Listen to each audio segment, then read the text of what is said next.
Nova Estela Ciência e Debate, um programa da TV PUC São Paulo, um programa gravado a cada semana nas belas instalações do MIS, Museu da Imagem e do Som, que além de importantes e atrativas exposições para a população de São Paulo e do Brasil, também tem uma programação de debates, sejam debates como aqui no Nova Estela, sejam debates aqui na Telona com o cinema, onde a gente tem o Cine Ciência, que traz mensalmente um filme com um convidado para debater algum aspecto ligado à ciência no filme.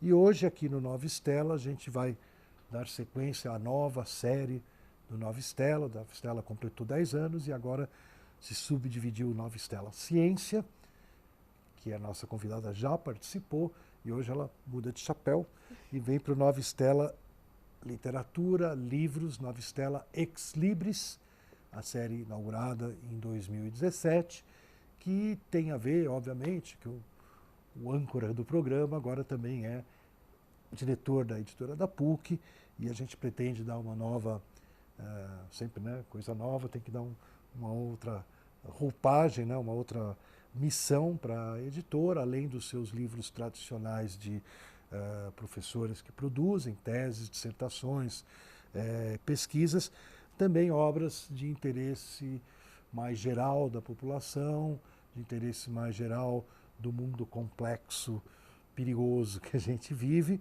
E eu queria apresentar para vocês, então, que nós estamos aqui nesse Nova Estela Ex Libris com a Laura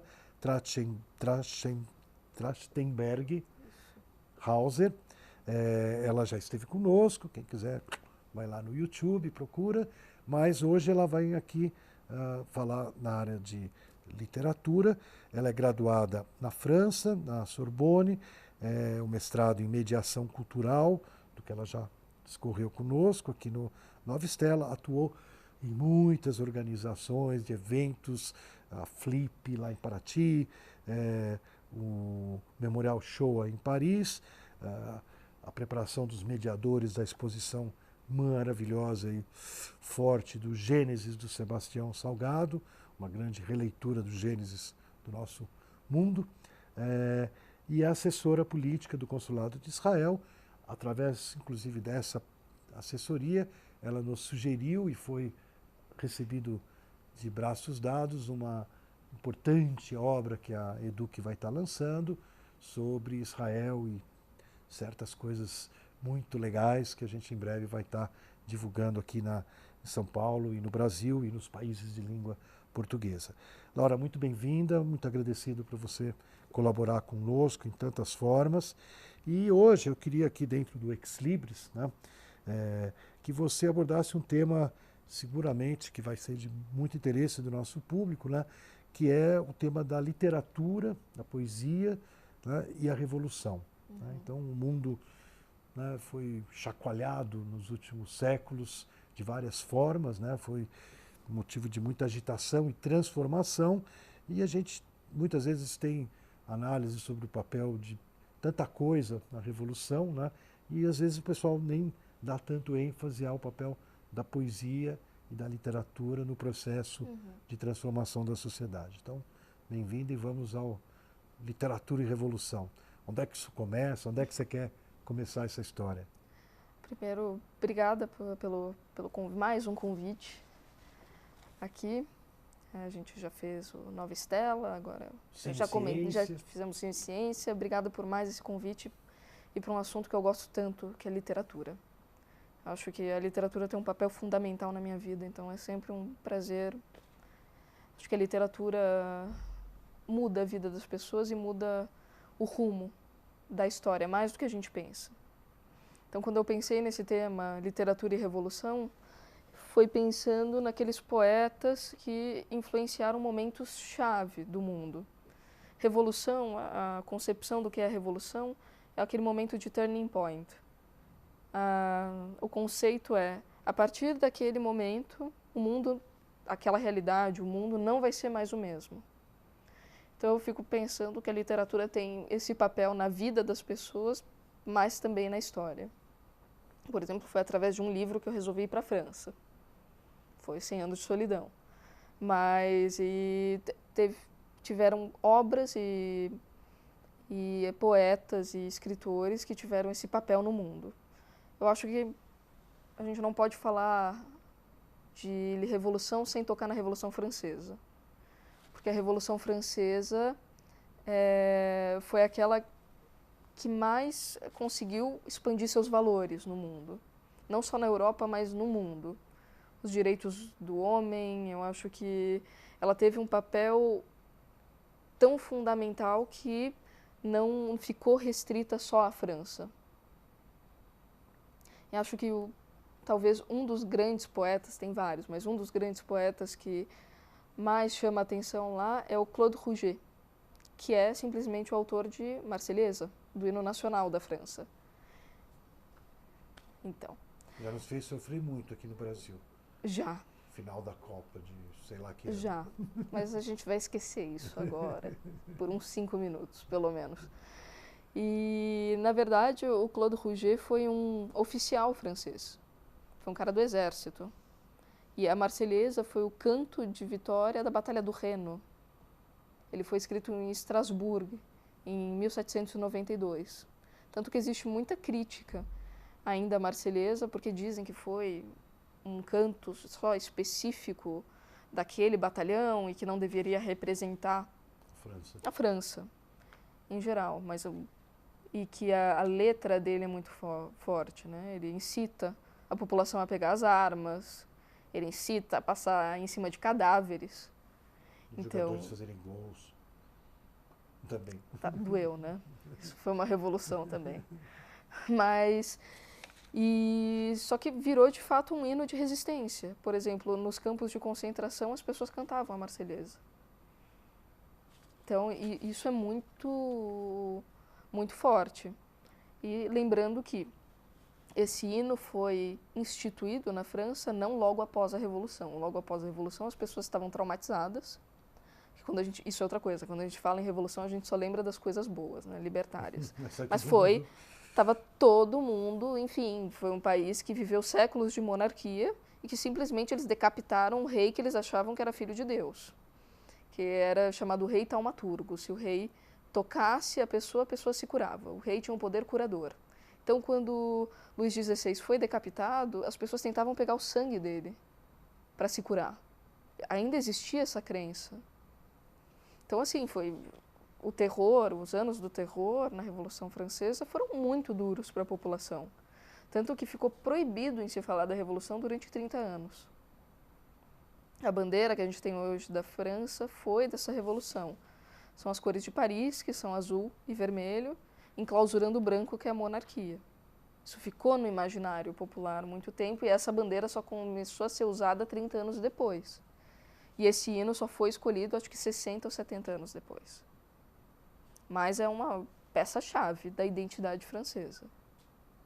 E justamente por nessa época, 1800 e pouco, tudo isso voltar, isso tocou muito o romantismo francês.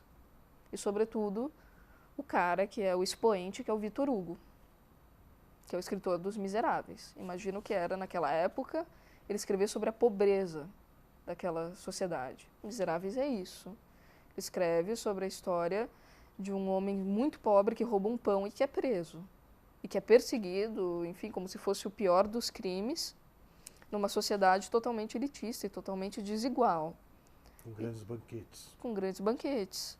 E ele vai ajudar, depois ele, enfim, vai para a Alemanha, fica rico e volta e vai ajudar a filha de uma empregada doméstica por quem ele conhece, se afeiçoa, que é a Cosette.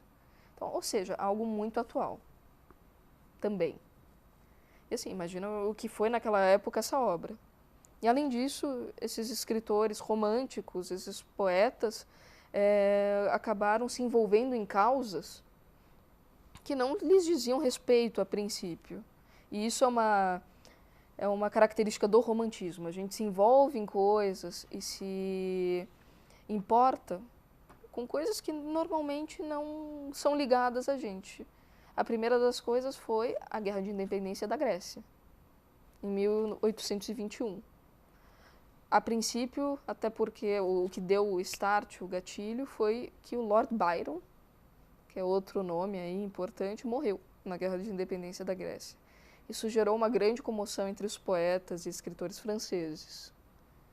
E mesmo Benjamin Constant, que é outro nome importante na França, fez um chamado de apoio à Grécia. Então, eles se envolveram realmente pragmaticamente com aquilo, né? Se engajaram. Se engajaram.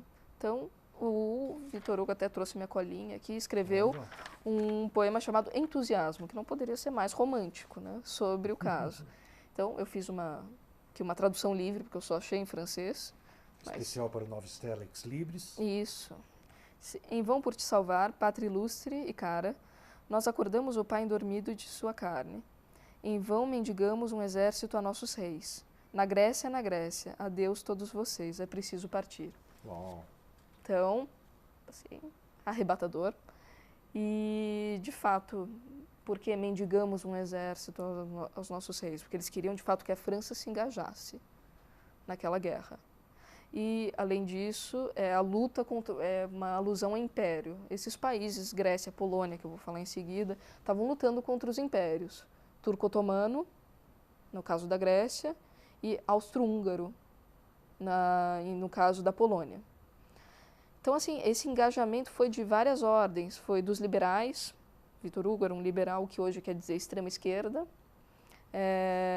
Foi religioso, porque alguns intelectuais católicos queriam lutar contra os muçulmanos, que eram os turcos otomanos. Foi econômico, foi ideológico, então eles se engajaram em várias frentes. Victor Hugo também influencia na Guerra da Polônia, logo depois. Foi em 1830. E vários, assim como outros poetas, a mesma coisa. Eles queriam que a França ajudasse nessa guerra de independência, o que de fato aconteceu em algum nível. E foram feitos referendos, foram feitos colóquios, foram feitos um engajamento de fato muito forte. Outro nome importante é o Vigny, que é um poeta francês interessante. Ele fez, inclusive, um poema sobre a morte do Byron. Tudo isso para chegar em 1848, que foi realmente a Primavera dos Povos. Todas essas pequenas nacionalidades que estavam sob domínio dos impérios resolveram se reivindicar sua nacionalidade. E isso é muito bonito porque começa pela língua. O instrumento de revolta é a palavra, o primeiro deles. Então, acho engraçado quando falam assim, meio que com desprezo, vai escrever poesia, o fulano é poeta, sabe? Gente, perigoso. Não manda não, que a gente não sabe o que vai acontecer depois. Porque realmente o primeiro, não é à toa que os nazistas queimaram livros, né? É o primeiro instrumento de revolta ali. Uma coisa que eu ia te perguntar, não sei se eu estou me adiantando, tudo porque você está numa sequência super legal, mas como que essas coisas eram feitas do ponto de vista material? Por exemplo, eram impressas, eram folhetos, eram livretos? Tinha muito folheto. Muito folheto? Na época. Que legal. E assim, coisas clandestinas, né? Clandestinamente. Isso era feito também durante as revoltas nos pogroms, no final do século XIX. Tinha uma imprensa judaica importante. Que imprimia e circulava folhetos. Exatamente. Era engraçado que na questão judaica, quando eles queriam se comunicar apenas com os judeus, era escrito em Yiddish. E quando nem as letras eram letras hebraicas. Exatamente. Quando era para passar um recado mesmo. Não sei se você chegou a ler um interessante livro, rápido parênteses, assim, já que a gente está, chamado Traduzindo Hannah. Não. É aqui do Brasil, é do Mauro Vogbel, lá do Rio de Janeiro, e rapidinho, ele já esteve aqui no Nova Stella também. O chefe do serviço secreto do Getúlio, que é o Filino Miller. Ele chama um dia o seu Jacozinho, que tinha uma sapataria lá, polonês, no Rio de Janeiro, e fala, você vai ter que ajudar a gente. O Jacozinho falou, eu não tenho nada a ver com nada, eu sou um mero sapateiro, deixa os meus sapatos, tudo. Fala, não, você fala Yiddish. E a gente não consegue traduzir, cheio de carta de comunista judeu escrito em Yiddish, né? E ele, claro que ele traduzia o que ele queria, porque não... Mas enfim, uma história fantástica. Mas voltando, então você estava dizendo que as coisas eram impressas em folhetos. Acredito eu aqui como acho que... editor, ex-libris, né, a gente fica muito ligado nessa questão do papel do papel, Sim, né, nessa claro. história. Né? Ainda que agora ele está ficando digital, mas ele foi muito papel do papel durante alguns milênios. Né? Bom, continua aí, nós estamos na Polônia. 1848, aí Polônia inclusive, mas enfim, foi a grande revolta contra os impérios, né? E aí a gente fala que foi um momento que os impérios começaram a ficar doentes, entre aspas, o que vai culminar na Primeira Guerra Mundial depois. Porque já não tinha mais aquela sustentação dos outros, nessas outras nacionalidades. Eu escolhi como exemplo o movimento húngaro, que eu acho belíssimo, chamado movimento magyarista, porque eles revivem a língua dele, eles revivem o Magyar, assim como como a gente em Israel se reviveu o hebraico, e isso também é um ponto de resistência importante. Lá eles também reviveram a língua dele, e o expoente foi o Sándor Petőfi, foi um grande poeta húngaro, que eu traduzi também um trechinho da música nacional deles, que também virou hino de revolução e hino de resistência em outras revoltas que não eram só na Hungria. O Sándor Petőfi, desculpe, não Petőfi, se chama Nemzeti-dal. De pé húngaros, a pátria nos chama. É a hora, agora ou jamais. Vejam a única escolha, decidam. Seremos nós escravos ou livres? Pelo Deus dos húngaros nós juramos, sim, nós juramos, que nunca mais escravos nós seremos. Legal, uau. E bem engajado. Veja como ele coloca, vejam a única escolha, decidam, ou seja, não existe decisão. É ir ou ir, naquele momento, e de fato foram. E isso é muito emblemático na Hungria, que já fez parte, foi dividida pelo Império Turco-Otomano também. Em 1516 teve a Batalha dos Moaks, foi dividida em 3 partes. Foi uma terra sempre muito invadida, muito sofrida. Então, assim, isso é belíssimo, porque é realmente a insurreição e um povo se colocando, através, primeiramente, de uma poesia. Bom, continuando. Para onde vamos agora? Para onde vamos? Nós estamos em 2017. A gente está esperando alguma coisa dessa data. Só um adendo antes, que eu acho importante. Obviamente, a Revolução Bolchevique. Não podia... 100 anos. A gente não podia ficar sem falar disso. Eu falei, então, 100 anos. 100 anos. 2 grandes nomes, eu acho. Trotsky, mas que não foi como poesia, mas ele escreveu uma obra maior que se chama Literatura e Revolução, justamente. E ele fala das obras literárias russas, enfim, e criticando muita coisa, porque eram obras literárias muito elitistas, na maioria das vezes. E essa foi uma obra maior porque era o início do stalinismo na Rússia, pelo qual ele teve que sair depois, enfim. Acho que, se eu não me engano, acho que ele escreveu parte desse livro no México. Se eu não me engano, se eu não tenho a informação precisa. Já exilado. Então, assim, um livro muito crítico ao que é a arte da escrita. E eu não podia deixar de falar, porque também é um dos meus poetas favoritos, então eu aproveito para falar dele, que é o Mayakovsky. Mayakovsky, com 12 anos, em 1905, na primeira revolução, ele já se engajou. Ele já foi lutar. 12 anos. Em 1908 ele foi preso. Ruim.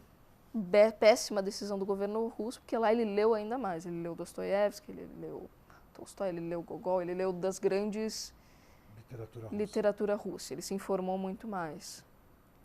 E saindo da prisão, ele se inteirou completamente no Partido Socialista Russo, o Pozdra, né?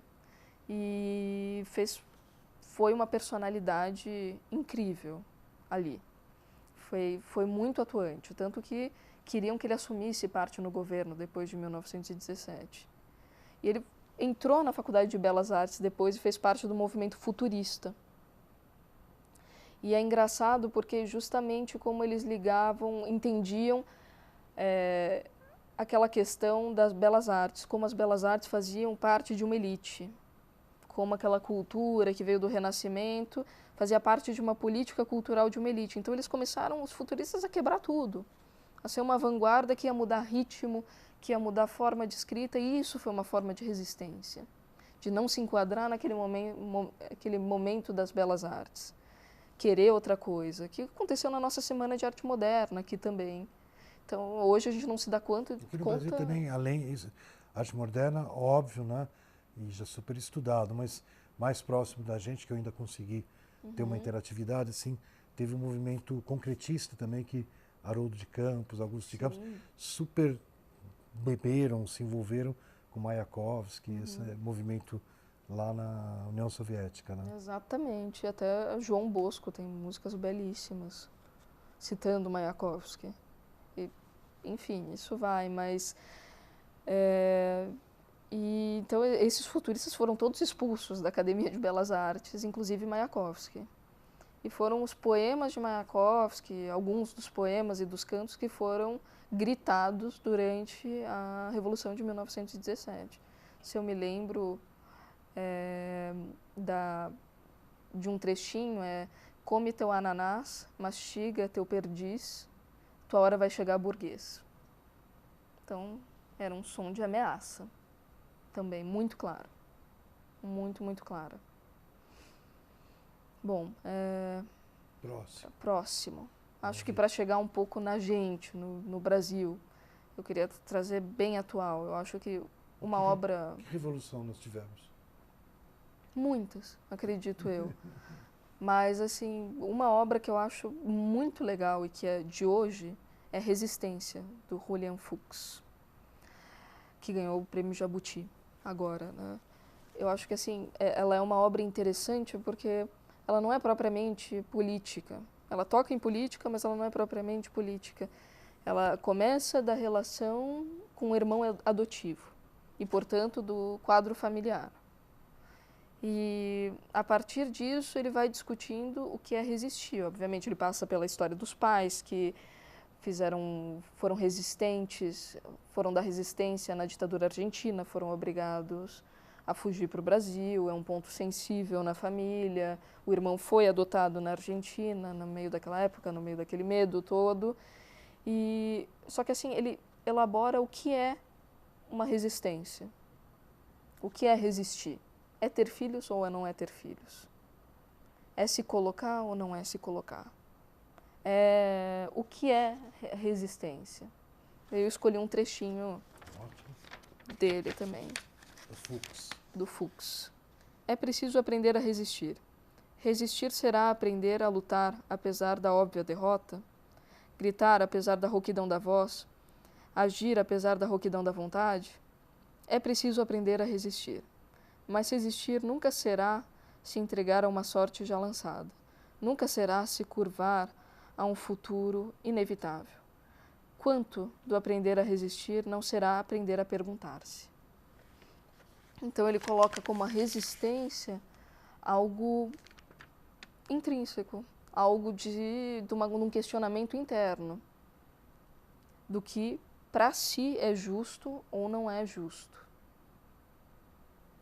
E estimula uma resistência num momento, no Brasil e no mundo, que a gente está precisando resistir a muita coisa.